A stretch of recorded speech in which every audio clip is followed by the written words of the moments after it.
আজকে যাচ্ছি বাপের বাড়ি। কালকে সন্ধ্যেবেলা মা এসেছিল আমাকে দেখতে, আর আমি অফিস থেকে কয়েকদিন ছুটিও নিয়েছি এই চোট লাগার জন্য। তাই মা বলছে যে অনেক দিন যাসনি, থাকিসও নি, চল ঘুরে আসবি। তাই মায়ের সঙ্গে যাচ্ছি আজকে। আর এসে দেখি এই যে গুলু দোকানে বসে আছে, ওর জন্য আমি আইসক্রিম নিয়ে এসেছিলাম। ওকে আইসক্রিমটা দিতে আমাকে কি বলল জানো? বলছে এখন আমার ভাত খাওয়ার সময় হয়ে গেছে, এখন আইসক্রিম খাওয়া যাবে না, এটা ফ্রিজে রেখে দিই, ভাত খেয়ে খাবো। কত বুঝে গেছে এই ছোট্ট মানুষটা। তারপর মা আমার জন্য শাক তুলছিল, তাই আস্তে আস্তে হেঁটে আমি বাড়ির পেছনে এসে দেখি পেয়ারা গাছটায় অনেক পেয়ারা হয়েছে। লোকজন পেয়ারা পেড়ে তো রাস্তা থেকে ডালও ভেঙে দিয়েছে পেয়ারা গাছের। আরেকজনের সঙ্গে তোমাদের আলাপ করাই, এ হলো মিঠু, আমার দাদার ভীষণ প্রিয় একজন। মানে আমার দাদা কুকুর, পাখি এইসব ভীষণ ভালোবাসে। আর এই যে বাড়ির সামনে দেখো দোপাটি ফুল হয়েছে প্রচুর।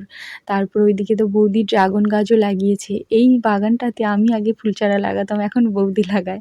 চলো আজকে আসি, দেখা হচ্ছে কাল।